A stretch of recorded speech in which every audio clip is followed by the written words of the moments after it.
yang kita kasihi lagi hormati Datuk Nur Azman Idris, yang penasihat lama, even lebih lama daripada saya. Saya dah 15 tahun, dia mungkin dah 17 tahun sama Persatuan Pengguna Islam Malaysia. Satu tepukan untuk Datuk Nur Azman Idris. Tepuk lagi. Boleh.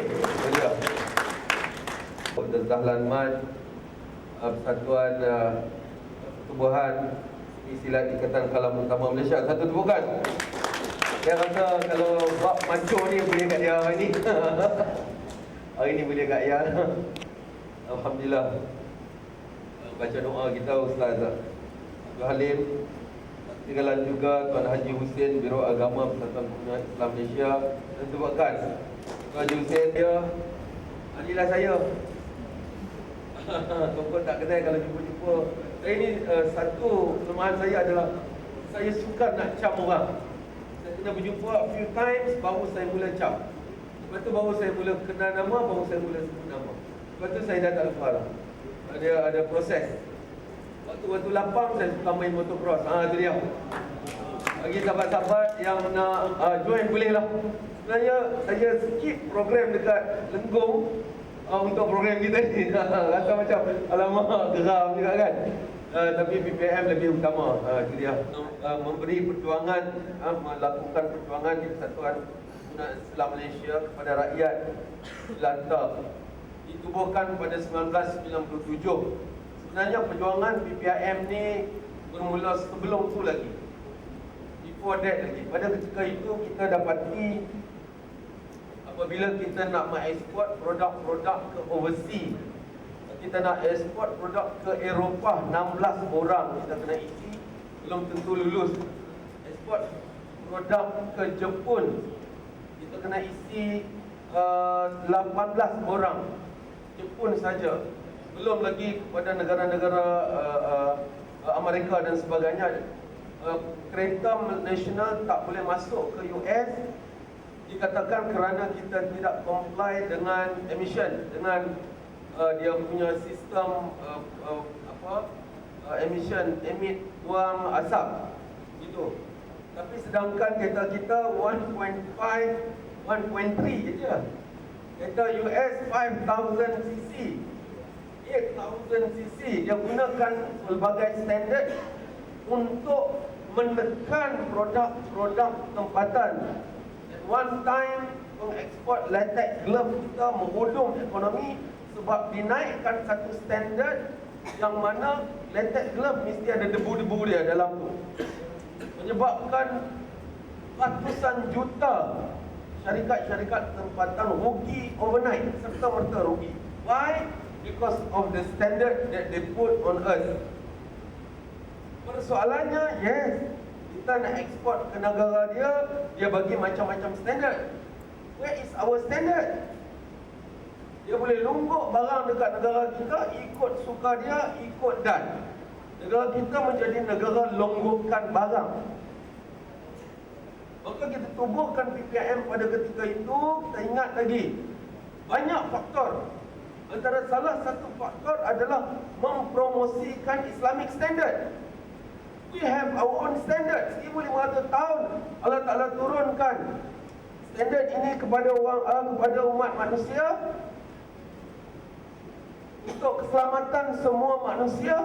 Tapi kita tak boleh nak ambil standard itu kerana because faktor agama. Dia kata this is your agama, we cannot follow. Jadi apa kita buat? Kita wujudkan ISI 2020, Integrated Islamic Standard 2020, atau kita sebutkan ISI 2020, yang mana kita ambil G's di dalam Al-Quran itu, kita put jadi dia sebagai universal standard. Why? Because we believe apa yang baik untuk umat Islam sudah pasti dan semestinya baik untuk orang bukan Islam. We believe that very strongly. Apa saja yang halal dimakan oleh orang Islam, maka dia halal juga dan baik juga. Begitu juga sebaliknya. Apa saja yang haram dimakan oleh umat Islam, kalau orang bukan Islam makan, maka akan menjadi keburukan pada dia. That's what we believe.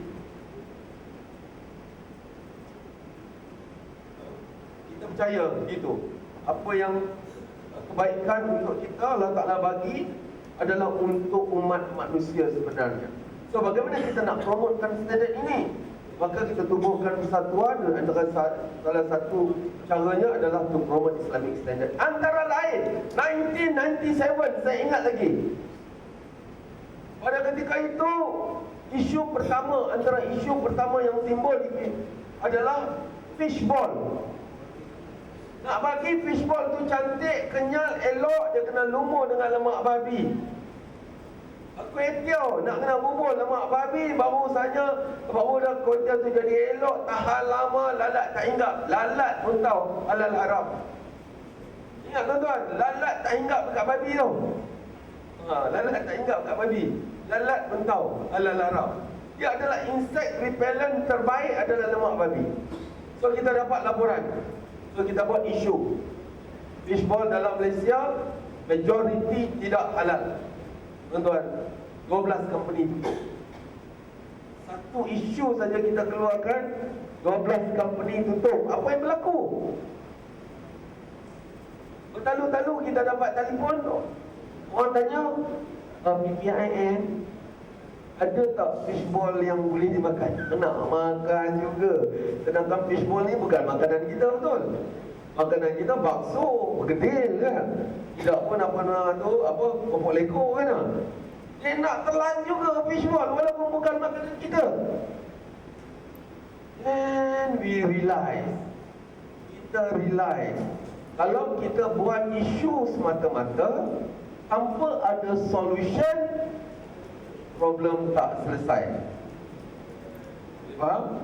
Kalau kita nyanyi pandai, condemn sana, condemn sini, kata orang tu tak betul, kata orang ni tak betul, solution tak ada, tak jadi apa juga.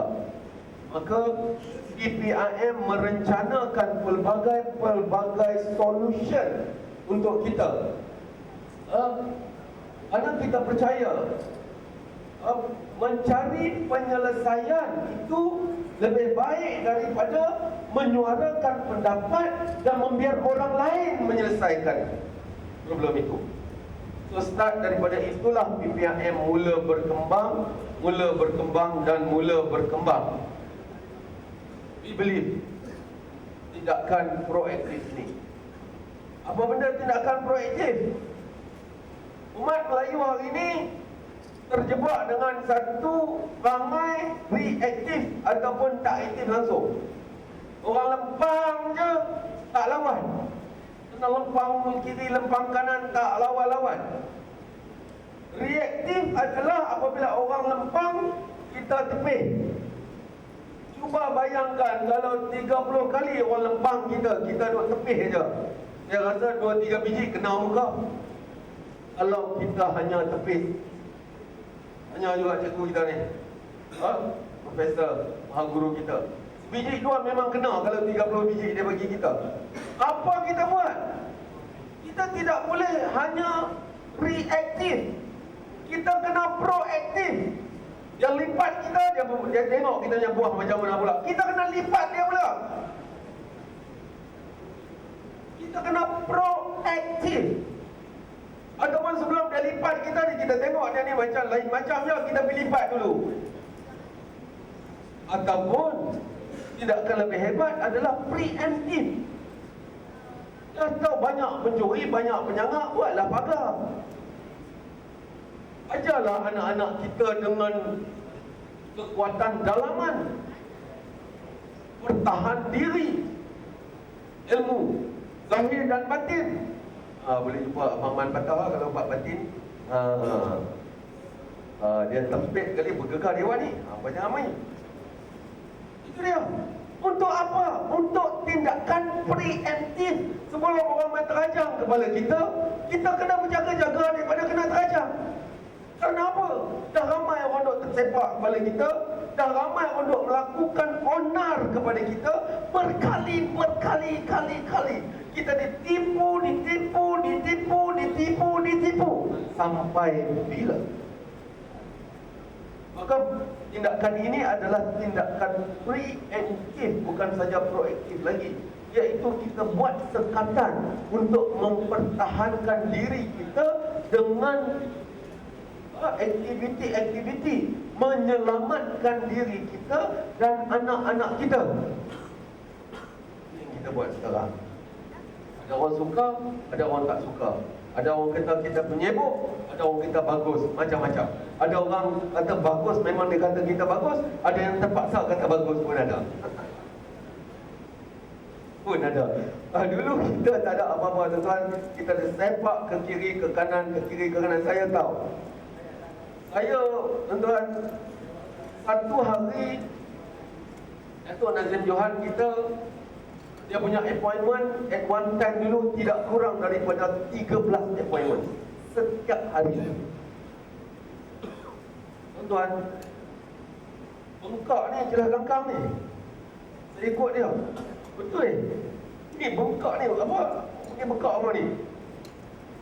Dia dah lah jalan cepat, kasut pula tinggi. Dia bagi saya kat satu sepasang kasut tinggi. Saya nak dapat jalan macam dia juga cepat. Bengkak orang ni. Nak mencari apa? Nak supaya orang dengar suara kita. Bukan semua orang dengar suara kita. Ada orang tak mau dengar pun suara kita. Ada orang, tak apa, I sibuk. Tak apa, I sibuk. 15, 16 tahun dulu, tuan-tuan.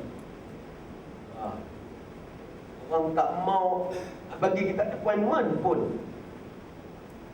Adakah kita nak beralah? Bangga tetap bangga. Dan hari ni kita batuk je dah bergegar. Baru batuk dah keluar front face dah. Baru saya ingat kita nak tepuk boleh tak? Rupanya kita nak bersin. Baru nak terbersin dah keluar front face. Kenapa? Kerana perjuangan yang berterusan. Perjuangan yang berterusan tak henti-henti. Hari. Ni rate yang kita buat ni. Hari cuti, malam minggu, 3-4 pagi. Habis bila budak-budak kita cuti? Tak ada cuti. Tak ada cuti. Nak tengok anak pun payah. Buat appointment. One time dulu, anak saya buat appointment nak jumpa. Ayah, I want to make appointment with you. Oh, I haven't seen you for so long. So how about next week, Monday? Wow. Oh, dia siap buat appointment dengan saya untuk nak jumpa. Dan sekarang ini perkara itu sedang dihadapi oleh aktivis muda kita ni. Indra, Mantai, kan? Aktivis muda ni dia orang sedang ada. Dan itulah perjuangan. Itulah perjuangan, tak kira masa kerja, at any time. Kenapa? Kerana kita meletakkan perjuangan di depan. Bila kita letakkan perjuangan di depan, maka segalanya jadi mudah. Boleh faham? Nak bangun pagi senang. Hari Minggu macam ni kan, orang pakat-pakat pergi Togo, pergi mana, shopping lah apa semua. Kan, kita datang pagi-pagi main dengar ceramah sini. Kenapa? Kerana kita nak berjinak dengan perjuangan. Ataupun apa yang kita bawa ini kena selari dengan apa perjuangan yang kita cari selama ini. Selari dengan bisikan hati kita. Maka kita berada di sini untuk berkongsi perjuangan. InsyaAllah panjang hari ni, daripada sekarang ni sampai petang nanti, bagai-bagai perkara kita akan berkongsi bersama, insyaAllah. Ini merupakan staf kita, tak adalah banyak mana adalah banyak ramai-ramai ni je dah. Sebenarnya ini adalah staf sokongan ya. Kekuatan kita adalah pada aktivis sebenarnya. Kalau campur dengan aktivis ni ramai lagi. So, bersama mengembalikan hak dan maruah dengan bijaksana. Itu slogan PTIM. So, all aktivis, rakan-rakan, sahabat-sahabat kena faham. Bersama mengembalikan hak dan maruah dengan bijaksana. Ramai orang nak mengembalikan hak dan maruah, tapi cara tak betul. Bila cara tak betul, dia orang gelarkan kita ni teroris lah, gelarkan kita ni kaki bangkang lah, gelarkan kita ni penyangak lah, menyebuk lah, macam-macam. Why? Cara tak kena. Bagaimana nak bagi kena cara? Datang ke PPIM, ikut strategi, teknik. Apa yang kita buat, formula yang telah kita jana dan kita develop 15 tahun yang lalu. Since 1997. Tak payah nak cerita lah. Dan akhirnya kita berjaya. Dan kita ucapkan jutaan terima kasih yang tidak terhingga kepada sahabat-sahabat media kita. Sahabat media merupakan tulang belakang kita yang menjulang kita agar suara-suara kita didengar, bukan saja oleh masyarakat keseluruhannya, juga oleh para pemimpin kerajaan dan syarikat-syarikat yang mana membekalkan produk untuk seluruh pengguna. Tahniah dan syabas. Satu tepukan untuk media. Satu tepukan. Masuklah bloggers ni semua. Baik. Apa yang kita perjuangkan? Antara yang kita perjuangkan adalah yang telah tercatat dalam Carta Pengguna di bawah Bangsa-Bangsa Bersatu. Bangsa-Bangsa Bersatu telah menggariskan 8 hak pengguna dan menggesa semua negara yang berada di dalam naungan Bangsa-Bangsa Bersatu. Semua negara di dunia ini mesti buat undang-undang, dan undang-undang itu mesti patuh kepada 8 prinsip pengguna. Setiap negara dia ada macam-macam undang-undang, tetapi semua negara wajib buat undang-undang berkaitan dengan memelihara hak-hak pengguna. Hak yang pertama, mendapat keperluan asas. Rumah tinggal macam mana pun, pergi ke TNB, saya nak masuk elektrik, maka walaupun rumah tinggal, dia masuk tak elektrik rumah tinggal? Masuk. Saya rumah tak ada air, rumah tinggal macam mana pun, rumah haram macam mana pun, dia akan pasang air. Mendapat keperluan asas tertakluk di dalam undang-undang di seluruh dunia. Maka sesebuah negara harus taat dan patuh kepada hak ini. Dan begitu juga perkara-perkara lain.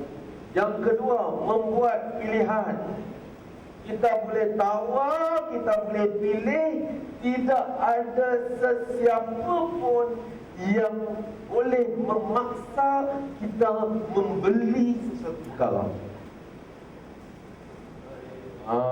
Kalau tak mau Astro, tak apa, tunggu. RTM pun banyak channel kan. Ada banyak TV-TV yang tak payah pakai Astro pun ada. Sikit hari lagi ada apa My TV ke apa ke, My TV ke apa ke.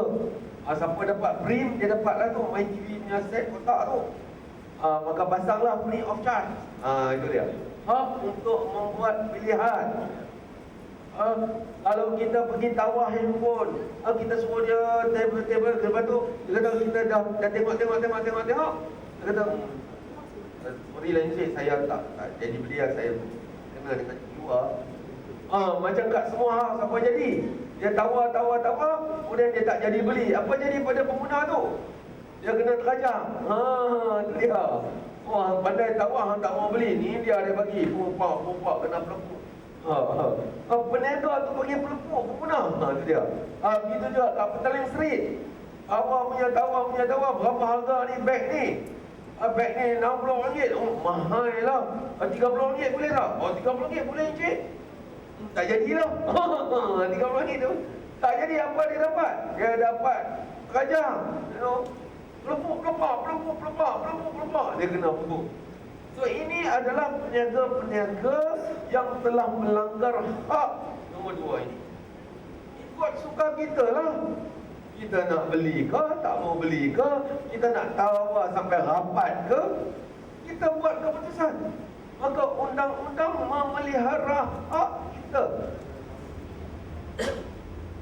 Hak mendapat maklumat. Kita kena tanya. Ramai di antara kita malas bertanya, maka kita sesat jalan. Kita ni satu masyarakat yang sangat kurang membaca. Kalau saya tanya ni, saya ngeri nak malu. Setahun kita baca berapa buku khatam? Tak khatam langsung. Quran khatam tak? Quran pun tak khatam, hancur. Apabila kita menjadi masyarakat yang degil untuk mendapat maklumat, malas membaca, maka kita diputang alam kepala kita. Kerana kita tidak ada maklumat, tidak ada ilmu. Bila kita tidak ada ilmu kepenggunaan, kita boleh ditipu di ayat macam-macam. Terutama apabila kita dikehendaki menandatangani perjanjian beli rumah, beli kereta, wifi, streaming, whatever lah, B1 Wild Bank, beli apa juga, sign aja pandai. India punya dokumen punya tebal, tulisan besar bulu mata besar lagi, tetapi kita tak baca. Kita tidak baca agreement last kali, kami bankrupt seumur hidup. Why? Kerana kita tidak lakukan hak yang telah diperuntukkan di dalam undang-undang dunia, iaitu hak mendapatkan maklumat. Maklumat bukan tak ada, ada. Tak bolehkah bagi tahu ada macam ni lanjut? Tak apa, bagi saya ni agreement dulu, saya balik baca. Kita pun tak berapa nak reti baca, pergi jumpa anak-anak kita yang terror sikit kan, tolong baca lu, ayah ni mata rabun dah. So dia akan buat macam-macam klausa, putar balik, putar alam semua. Kita antara faham dengan tak faham. So sengaja maklumat itu disusahkan untuk kita faham. Kalau kita menjadi pengguna berilmu, maka kita sukar untuk dia putar alam kepada kita. Disebabkan itulah kita perlu mendapatkan maklumat sebelum beli. Terutama pinjaman beli barang. Ramai di antara kita tak boleh pergi umrah, tak boleh pergi haji sebab Neon Finance, sebab Court Memot, sebab pinjam motor, sebab parking tak bayar. Parking tak bayar, tak boleh pergi umrah. Gila. Ini sedang berlaku dalam masyarakat sekarang. Kerana hak kita, sebab kita rata-rata tidak menjadi pengguna berilmu, hak itu direntak daripada kita, maka kita dianggap bodoh oleh para penjaga ini. Kita tak boleh jadi bodoh, kita kena pandai. Untuk kita jadi pandai, kita kena banyak baca. Yang ketiga, yang keempat, hak untuk mendapat alam sekitar yang bersih dan selamat. Ada seorang isap rokok dekat padang permainan. Kita bawa anak-anak kita pergi main dekat-dekat dengan dia. Itu hak kita, kerana itu padang permainan. Orang isap rokok, dia tidak ada hak. Dia tidak ada hak melainkan tempat yang dibenarkan isap rokok saja, termasuk padang permainan. Kerana dalam hak carta di bawah bangsa-bangsa bersatu, semua manusia sejagat berhak mendapat alam sekitar yang bersih dan selamat. Maka kalau kita tengah duduk isap rokok, ada orang mai duduk tepi-tepi kita, dia tak isap rokok, kita kena belah daripada situ. Aku datang sini dulu, aku dah isap rokok kat sini, punya pasal aku lah. Orang yang main lambat, main-main kat sini, kenapa pergi main jauh? Tidak, berarti kita tak faham undang-undang. Sebenarnya kita yang kena belah, walaupun kita datang awal, kerana kita telah mengotori alam sekitar dengan asap kita. Asap itu menyebabkan penyakit barah, ada 4,000 racun di dalam rokok. Itulah juga apa pun. Tak kira lah kita ini duduk rumah setinggan ke, duduk rumah tidak berdaftar ke, rumah apa ke, kalau didapati di suasana sekitar itu kotor, kita berhak report Nampak? Kita berhak report kampung setinggal ni banyak nyamuk, banyak lalat, tikus, nyonyek. Nampak? Hak seluruh manusia untuk mendapat alam kita bersih dan selamat. Nombor 5, hak untuk menyuarakan pendapat. Hak untuk menyuarakan pendapat dibatasi dengan hak untuk komen tindakan dan perbuatan. Hak ini tidak termasuk hak untuk komen orang punya batang hidung, orang punya sanggui tinggi ke rendah ke.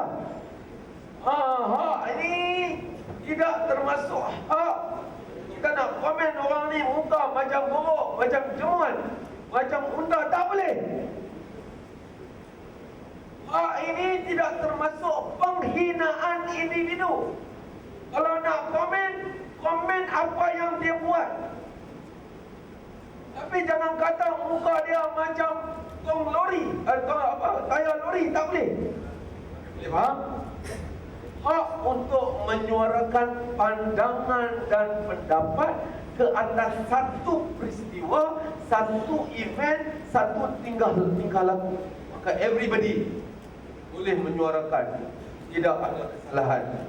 Yang menjadi kesalahan apabila kita menyuarakan pandangan yang berunsur fitnah, maka kita boleh dicekuk. Yang menjadi kesalahan apabila kita kata buat muka orang bubuh hidung babi. Salah, sangat salah. Jadi tak boleh macam tu. Jadi kita boleh menyuarakan pendapat, pandangan semuanya atas perbuatan dan tindakan event dan peristiwa sahaja yang telah berlaku. Yang tak berlaku, kita tak boleh fitnah orang. Gitu. Mendapat pendidikan pengguna, kita kena tanya. Sesuatu benda kita nak beli itu, kita kena tanya. Kalau dia tak tahu, kita tak payah beli. Penjual kena bagi tahu macam mana nak pakai barang ni. Ubat gigi bubuh dekat gigi, jangan bubuh dekat mata. Itu dia. Hak untuk mendapat perkhidmatan dan barangan yang selamat. Kita pakai produk masih dalam waranti, produk ni meletup. Tuan-tuan, kalau kita beli produk di pasaraya ternama, kita beli 2-3 hari lepas tu kita rasa macam produk ni tak sesuai untuk kita, pergilah ke mana pasaraya ternama. Saya pernah buat banyak pasaraya, dia tak tanya pun kenapa tak beli, kenapa rosak, tak ada. Dia serahkan produk tu, dia terus ambil cash bagi balik. Even though kita beli dengan kredit card, saya pernah beli produk dengan kredit card, kita kata saya tak boleh, barang ni tak sesuai, dia terus bagi balik cash. Kerana dia tak tanya. Ini adalah carta yang telah diamalkan oleh banyak pasaraya hari ini. Jadi kita boleh mendapat perkhidmatan barangan yang selamat. Tak selamat, kita boleh charge dia, kita boleh saman dia, kita boleh. Begitu juga pengguna lebuh raya. Kalau apa-apa berlaku, kita terlanggar apalah pun ke, tayar kita pecah disebabkan lebuh raya berlubang ke apa ke, kita boleh mendapat ganti rugi dalam masa 2 minggu saja, berlipat. Tapi kita kena ikut report dan sebagainya. Hak untuk mendapat ganti rugi begitu juga. So this is our hak, our right. Inilah antara-antaranya. So apa yang PPIM buat? Persatuan Pengguna Islam Malaysia, kita ambil hak ini, kita enhance. Apa benda yang kita enhance? Kita enhance hak ini daripada perspektif pengguna Islam. Nampak? Makan babi, setengah orang kata selamat, orang Islam kata tak selamat makan babi, dia haram. Nampak? Kita pegang kepada hak ini, kita upgrade dia punya hak itu. Tak selamat. Orang kata alkohol minum sikit-sikit tak apa. Bagi dia orang tak apa. So kita pegang pada hak ni, kita kata no. Alkohol tidak selamat, haram. Nampak? So bagaimana kita bergerak menggunakan memperjuangkan hak-hak ini daripada perspektif umat Islam. Itu sebab kita kena ada ilmu. Kita kena ada ilmu. Umat Islam ada hak dia. Umat Islam ada tanggungjawab dia, ada tugas dia, ada ketentuan dia, ada hukum hakam dia. Kita ulas. Maka untuk itu kita perlukan brain, perlukan idea. Maka kita perlukan penasihat-penasihat macam Datuk Azman Idris. Satu tepukan untuk Datuk, itu dia, yang sentiasa bagi kita idea bagaimana nak groom kita supaya kita bergerak dengan bijaksana begitu.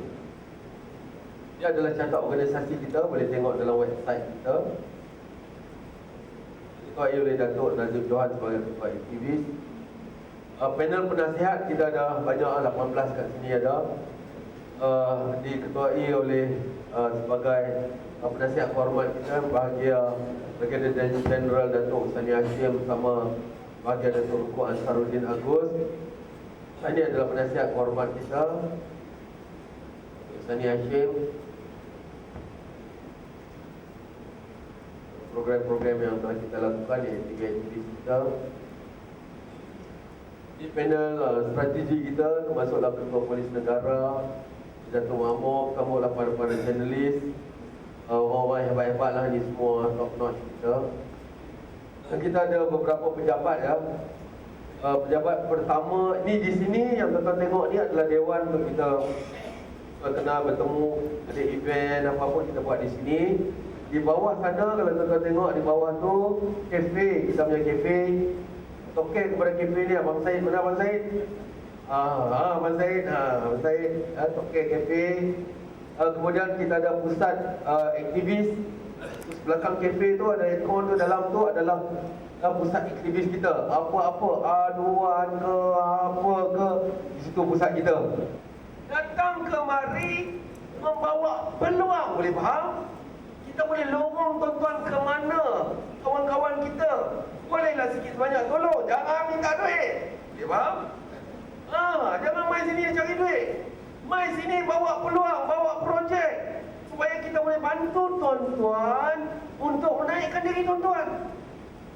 Lepas tu yang apa tuan-tuan nak sumbang terpulang lah. Tapi ada juga Baik. Ya alimul ghaibi wa syahadah. Baik, tui tuan. Dapat loan tekun. Hari ni dapat, esok kita call tak jawab. Ini atas tengok rumah dia. Habis. Pindah tui.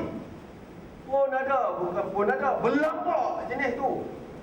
Lepas tu keluar sana kutuk kita pula. Ini adalah orang-orang yang tidak bertanggung jawab, yang datang nak merah kita untuk pribadi.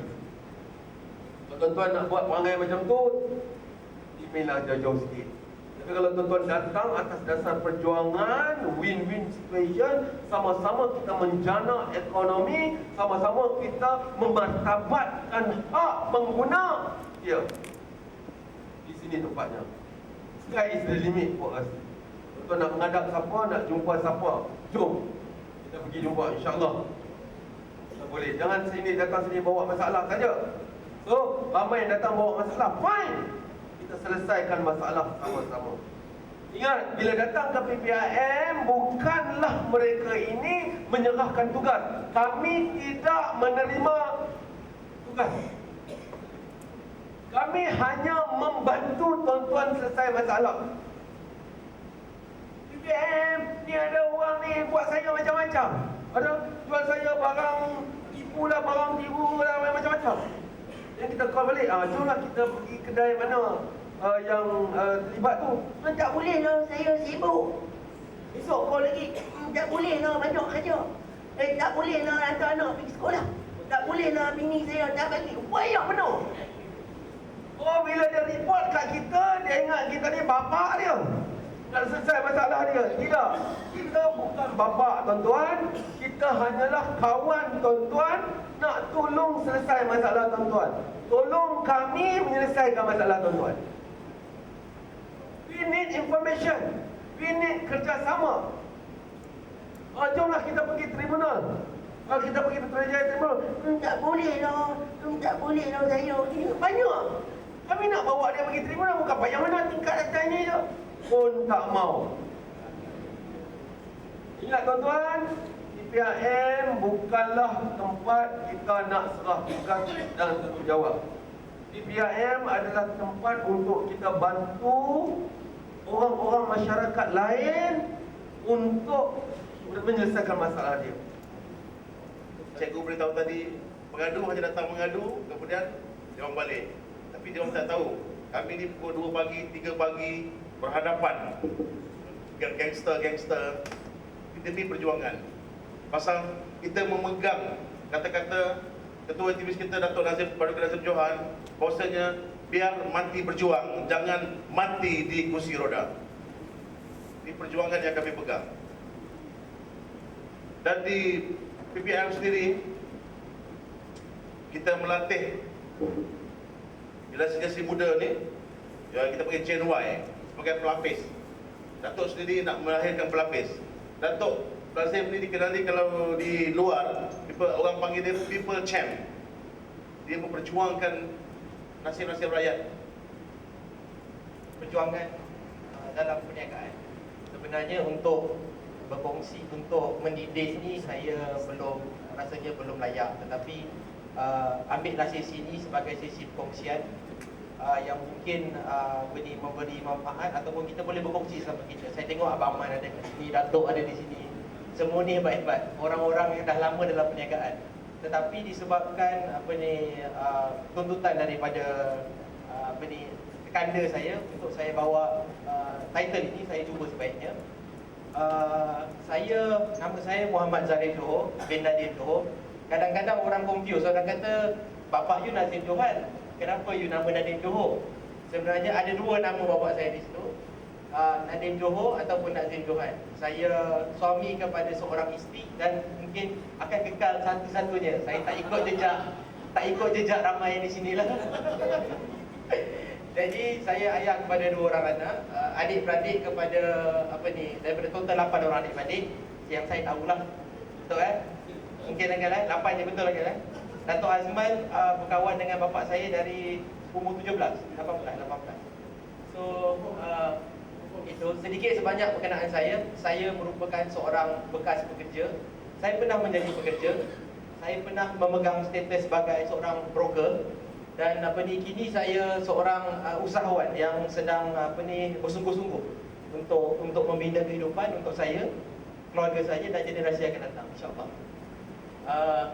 Ini proses kehidupan saya, tuan-tuan. Saya ingin berkongsi sedikit supaya mengenali saya. Saya mula bekerja selepas saya tamat SPM, sebab saya memang dari segi, bukan saya tidak menghormati akademik, saya sangat suka ilmu, tetapi saya mengambil ilmu dari segi praktikal. Saya belajar daripada semasa ke semasa. Daripada umur saya 18 tahun, saya mula, to be exact, umur saya 17 tahun, sebelum saya habis supaya saya tamat SPM, ayah saya telah hantar saya untuk bekerja dengan sebuah syarikat yang diuruskan oleh sebuah jutawan berbangsa Cina. Saya bekerja dengan usahawan ni selama 7 tahun. Dan saya dibesarkan daripada umur saya 5 tahun sampailah umur saya 16 tahun. Saya dibesarkan dalam kelompok orang yang berbangsa Cina. Saya bersekolah tadika di sekolah Cina, sekolah rendah di sekolah Cina, dan saya sekolah menengah sampai tingkatan 4 saya di sekolah Cina. Jadi pengalaman saya bersama orang Cina tu, saya ingat tamat di situ. Rupanya lepas saya habis sekolah pun saya dihantar untuk bekerja dengan kumpulan komuniti Cina.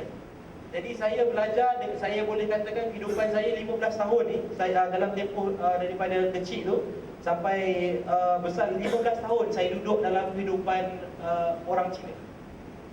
Jadi tuan-tuan, kehidupan saya mula bekerja pada umur 18. 19 saya dapat naik pangkat, alhamdulillah, sebagai eksekutif kanan.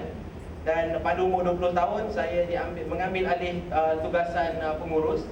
Dan pada umur 21 tahun alhamdulillah saya memohon pada syarikat. Saya buat satu paperwork dan saya mohon untuk dana sebanyak 2.1 juta. Alhamdulillah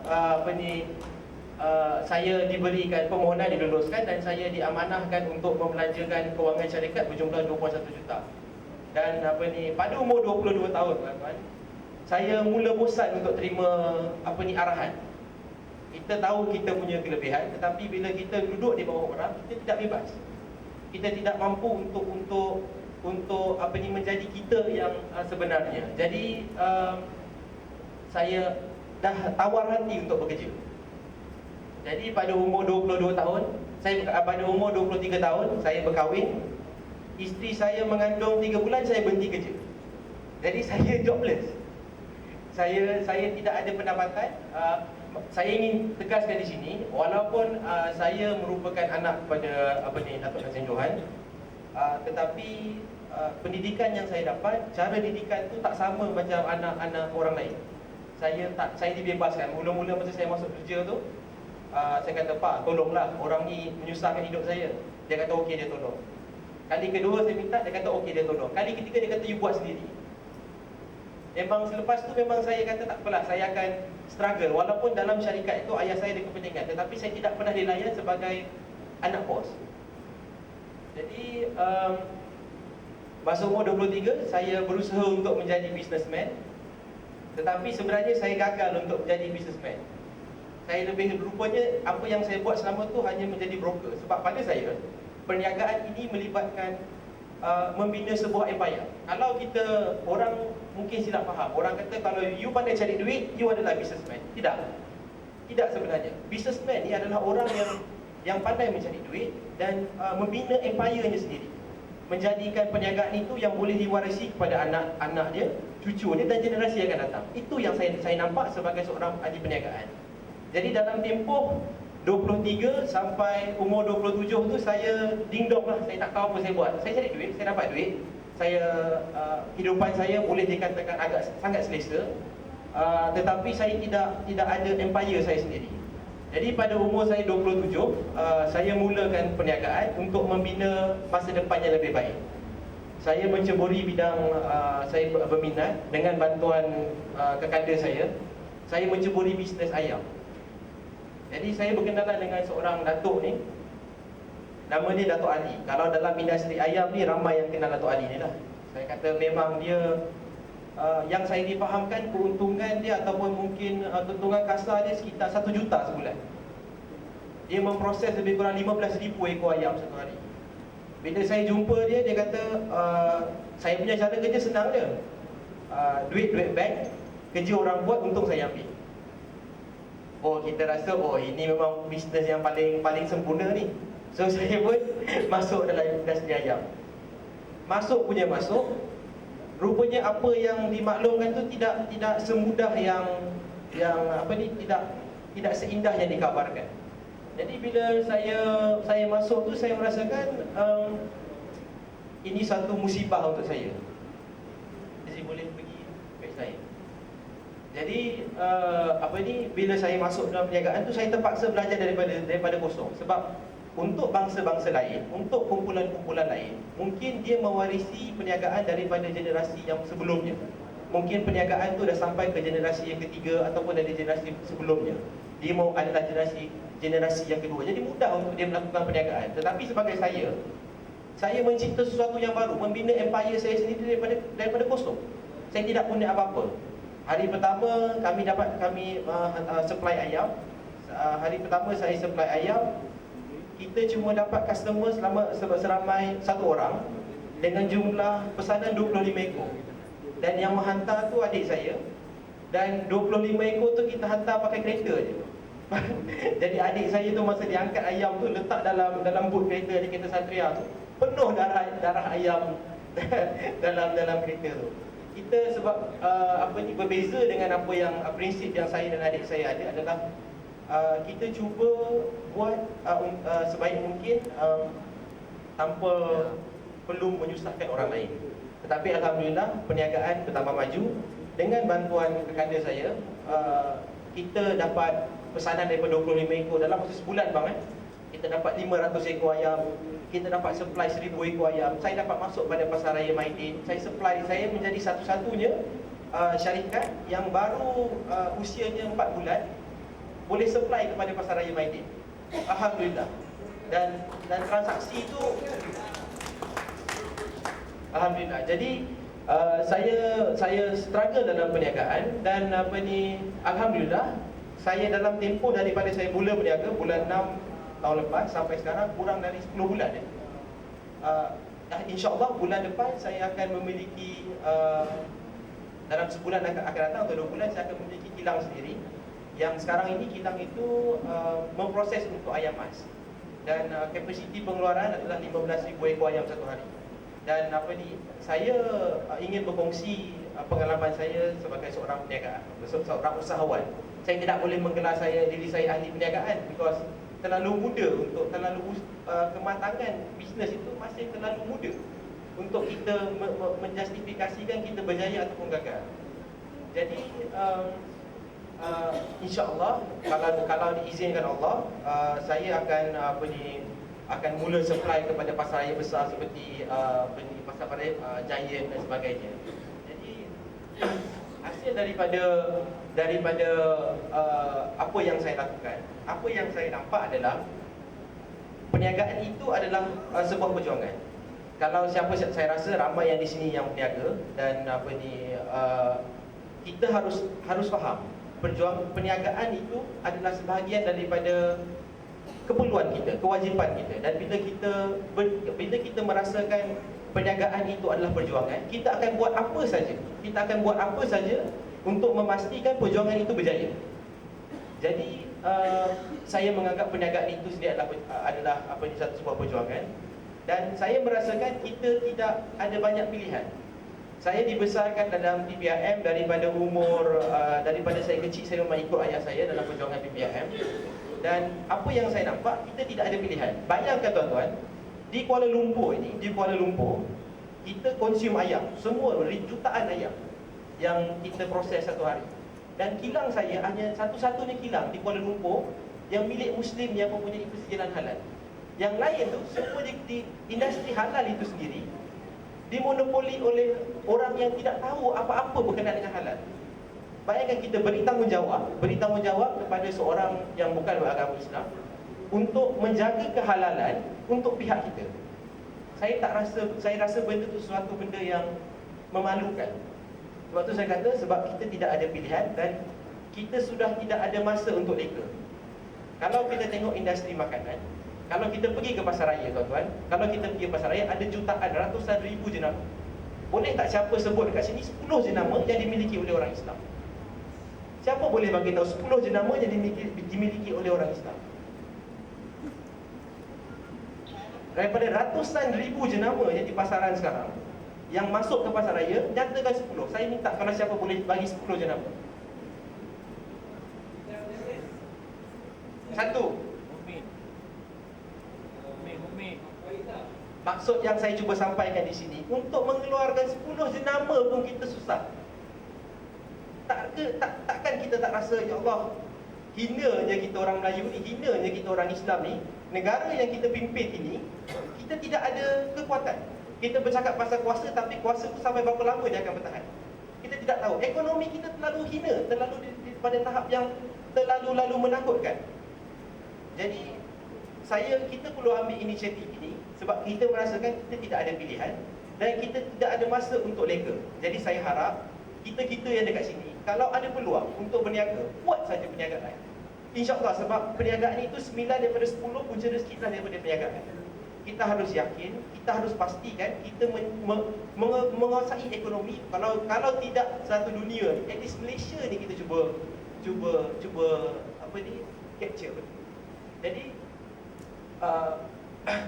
kita harus pilih bidang perniagaan yang membolehkan kita mendapat dan memberi manfaat, bukan sekadar keuntungan semata-mata. Kalau kapitalis dia punya goal, satu-satu goal dia adalah untung. Dan kalau ikutkan bangsa lain, bangsa-bangsa lain, dia ada Tuhan dia, Tuhan duit saja. Tapi kita ni orang Islam, kita harus ada lebih daripada itu. Kalau kita berniaga mencari keuntungan semata-mata, saya rasa adalah satu kerugian untuk kita. Macam saya sebelum ni, kenapa saya nak sangat berjuang dalam industri ayam ini? Sebab saya ingin memastikan produk yang saya keluar yang mempunyai halal dapat diberi kepada pengguna-pengguna Islam. Saya ingin mempunyai kilang yang niat saya mempunyai kilang yang terbesar untuk memproses ayam, untuk menjadi kilang yang terbesar di dalam tahun ini, insya-Allah. Jadi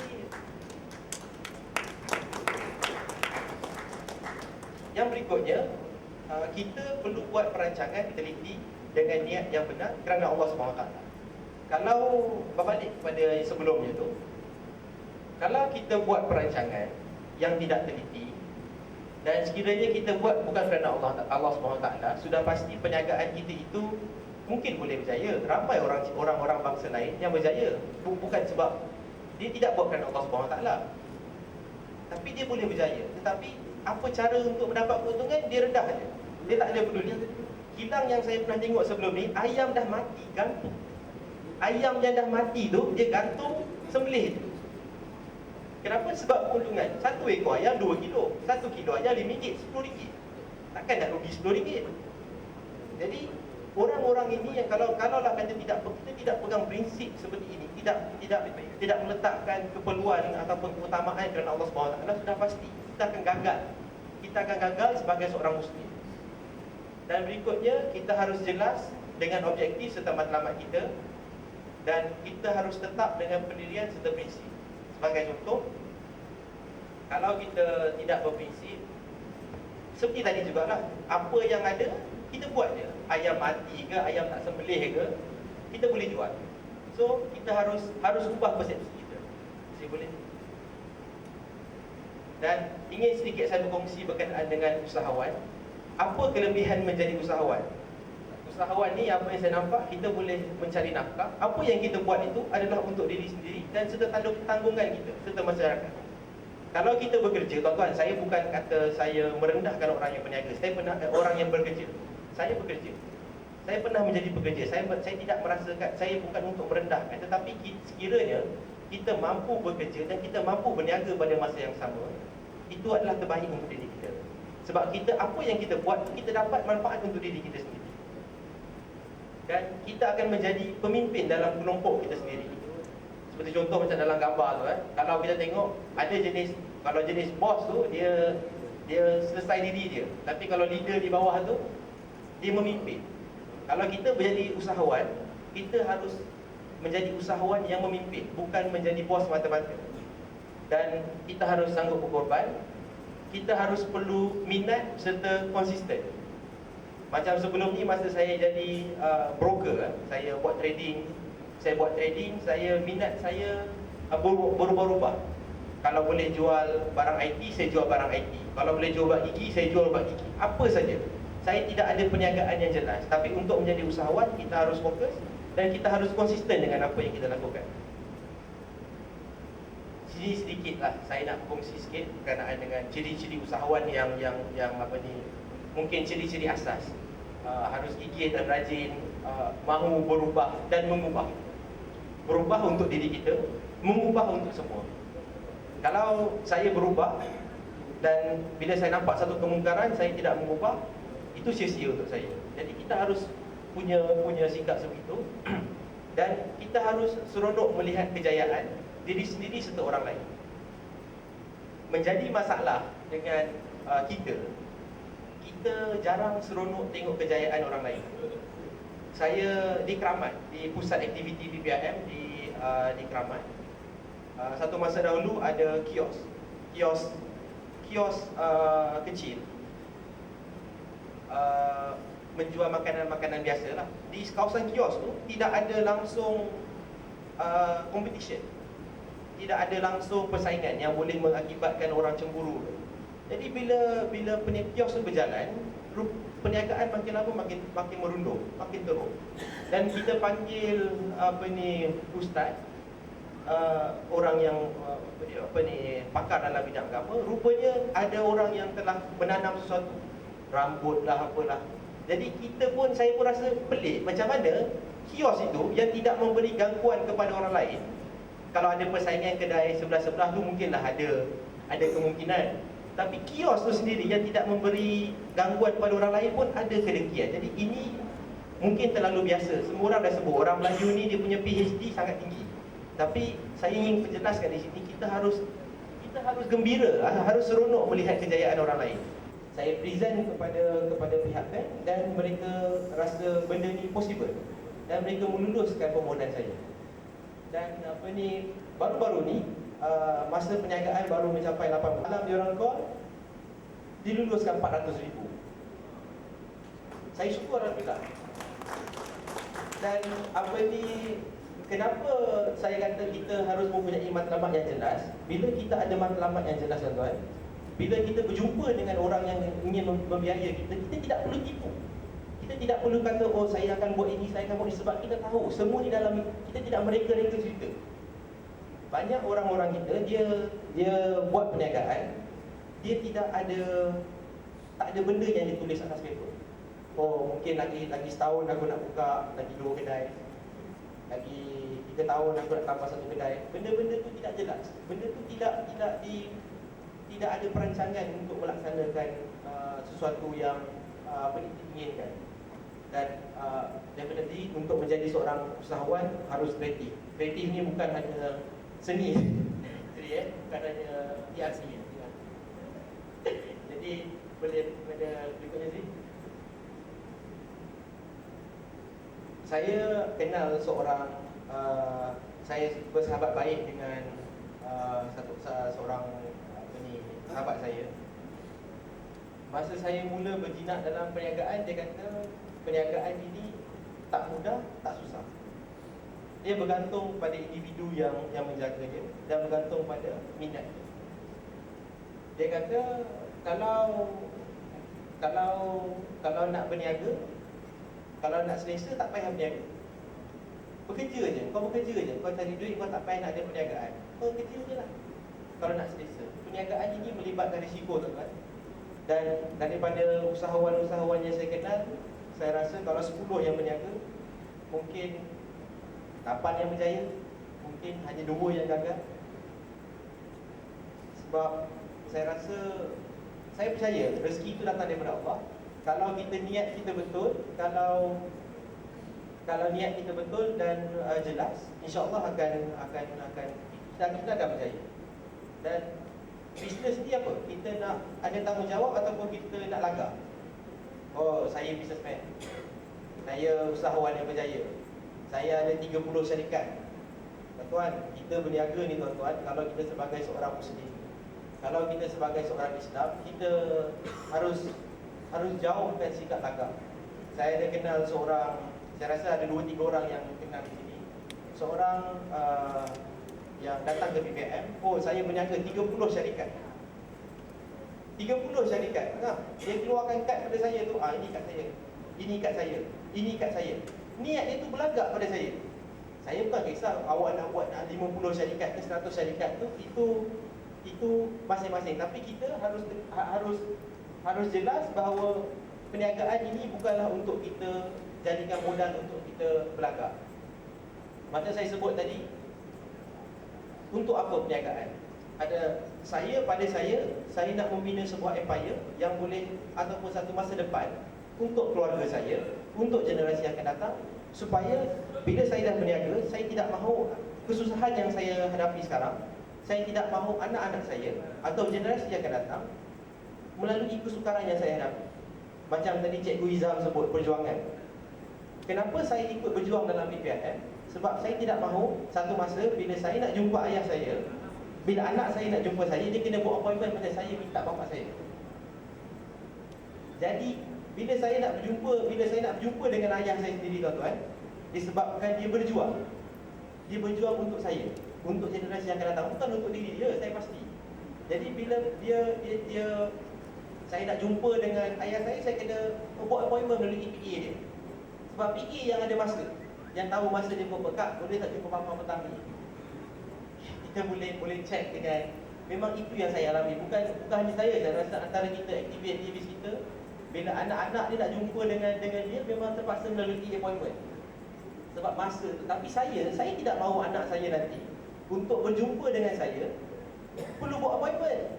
Sebab itu saya berjuang sekarang, tuan-tuan. Saya buat sekarang supaya saya ada kehidupan yang selesa untuk anak-anak saya dan generasi yang akan datang. Dan harta atau amanah, bila kita diberikan harta, tuan-tuan, bila Allah bagi kita harta, Allah bagi kita sama ada dalam bentuk rezeki ataupun dugaan untuk kita. Ramai orang kata, oh bila aku ada rezeki ni, memang Allah bagi aku lah, memang aku terbaik lah. Kita tak tahu sama ada rezeki itu Allah bagi kepada kita tu dalam bentuk dugaan, cabaran ataupun rezeki sebenar-benarnya. Jiran saya dulu, bila dia masuk ke kawasan perumahan saya, motor sampai 5 biji. Dia seorang je. Sahabat saya, tuan-tuan, motor 600,000. Beli motor tu cash. Anda pernah dengar cerita ni kan? Gaul dia, baju kahwin untuk satu malam 1.7 juta. Versace yang buat. Motor ni dekat, saya rasa easily 8-9 biji, nilai lebih kurang 2.5 juta. Gila, tuan-tuan, gila.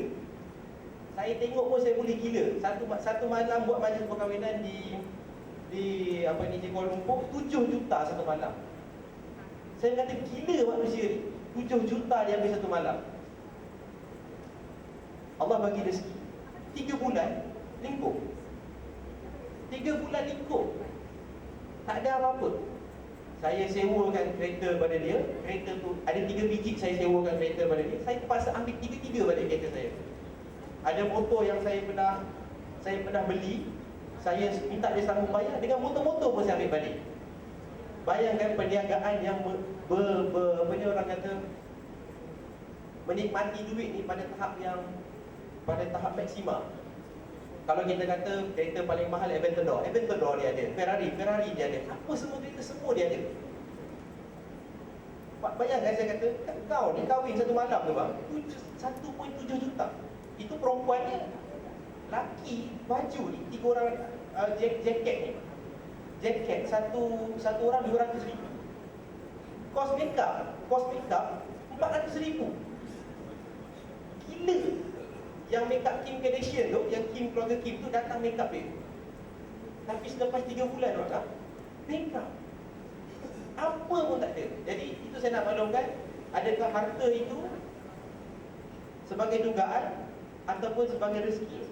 Dan apa sekalipun, kita harus pastikan harta itu adalah amanah daripada Allah SWT. Dan perniagaan ini, bila balik pada perniagaan, ianya adalah matter of mahu atau tidak. Kalau kita rasa kita mahu berniaga, insyaAllah ruang tu ada. InsyaAllah ruang tu ada. Janganlah kita rasa, oh perniagaan ni sangat-sangat suka. Sebab dalam tempoh saya berniaga ni kurang daripada setahun. Berniaga untuk membina empire. Berniaga sebelum ni ada, bisa kata broker lah, buat duit 100,000, 200,000, saya pernah buat. Tapi saya tidak ada apa-apa. Habis duit tu habislah, tidak boleh berterusan. Tapi berniaga ni matter of mahu atau tidak.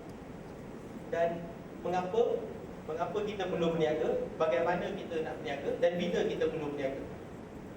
Saya percaya apa yang dilakukan oleh Rasulullah SAW itu semua adalah yang terbaik. Rasulullah, perniagaan itu adalah sunnah Rasulullah SAW. Jadi kalau kita yakin berpegang pada prinsip ini, yang apa yang datang daripada Rasulullah terbaik, dan bila kita buat ke arah itu, insya-Allah Allah akan bantu kita all the way. Seperti yang bila kita berlari, bila kita berjalan ke arah Allah, Allah akan berlari ke arah kita. Dan pada saya walaupun dugaan banyak, perniagaan itu adalah satu nikmat. Nikmat yang sangat-sangat tinggi. Saya tidak pernah merasakan nikmat yang saya boleh bekerja 22 jam satu hari. Saya tidak pernah merasakan nikmat macam itu. Walaupun itu adalah satu kepayahan, tapi saya merasakan itu nikmat. Sebab apa yang saya buat, saya rasakan itu adalah contribution saya kepada family saya, kepada anak bini saya, dan kepada masyarakat.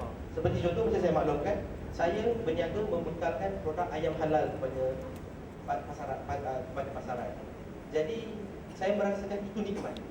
nikmat untuk diri saya. Dan seperti saya maklumkan tadi, 9/10 daripada sumber rezeki adalah dari perniagaan. Dan berniaga itu yang dimaklumkan sebelah tadi juga, berusaha untuk diri sendiri, keluarga serta tanggungan. Kalau kita berniaga tuan-tuan, nikmatnya apa yang kita buat kita pasti kita tahu. Kita buat untuk diri kita, untuk keluarga kita serta tanggungan. Saya berniaga tuan-tuan, saya mula berniaga dengan adik saya serta dengan Kanda Yusof. Kita mula berniaga dengan tak ada apa-apa, kosong. Langsung tak ada apa-apa. Saya tidak pinjam duit sesiapa, tidak pinjam. Kosong. Masa saya nak mula berniaga tu mungkin masa tidak sesuai, tapi peluang sudah ada. Sebab masa nak berniaga tu duit tak ada, tapi peluang ada. Kita grab. Tapi rezeki yang Allah bagi tu daripada sumber-sumber lain tu sentiasa ada. Dan kita harus tahu kelebihan kita dan kita harus cari peluang. Kita kena pastikan tuan-tuan, peluang ni datang jarang-jarang. Tapi bila peluang tu datang, kita capable, kita mampu. Itulah kesempurnaan titik yang paling baik sekali. Jadi kita harus sentiasa bersedia untuk peluang itu sampai. Jangan kita tunggu je tanpa persediaan. Bila peluang sampai, lepas. Bila peluang sampai, lepas. Jadi itulah dan saya maklumkan tadi, sekiranya kita ada peluang untuk berniaga, walaupun kecil-kecilan, kita harus mulakan sekarang. Sebab macam saya katakan, saya dah merasakan nikmat itu. Walaupun saya belum kaya, walaupun saya belum berjaya, tapi saya telah merasakan nikmat itu. Sebab nikmat niaga ni, subhanallah, memang best. Saya dah pernah bekerja tuan-tuan. Saya pernah bekerja dalam keadaan yang saya punya masa umur saya 17 tahun, 18 tahun, saya ada 3 biji kereta. Tapi nikmat itu tidak sekarang. Tidak ada. Nikmat itu sangat berbeza. Sebab saya tahu bila saya bekerja, saya berniaga. Bila saya lakukan usaha untuk perniagaan saya, kaki tangan di bawah saya itu mendapat manfaat daripada apa yang saya lakukan. Dan kaki tangan itu mempunyai tanggungan dia sendiri. Kita memberi suapan kepada puluhan orang. Kita memberikan rezeki kepada puluhan orang. Jadi itu antara nikmat yang saya alami, dan saya harap perkongsian saya ini boleh kita manfaatkan. Dan kita akan ada sesi khas untuk perniagaan pada 11 April Ustaz. Pada 11 April yang akan hadir untuk memberikan taklimat berkenaan perniagaan ini adalah Datuk Usafudin, Chairman pengerusi kepada Karakram, mantan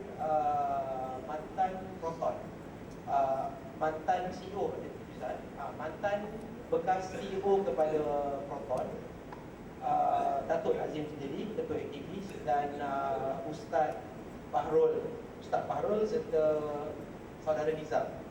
Mereka ni adalah orang-orang yang hebat. Kalau kita ada kesempatan, saya harap kita boleh daftarkan diri. Nanti boleh dapatkan maklumat di kaunter nanti. Dapatkan maklumat berkenaan dengan program ini. Dan insya-Allah kita boleh berjumpa di sana dan mendapat maklumat yang lebih sempurna berkenaan dengan perniagaan. Macam saya maklumkan tadi, saya bukan mendidik, saya ingin berkongsi pengalaman saya. Dan saya harapkan kita sama-sama mendapat manfaat atas apa yang saya kongsi.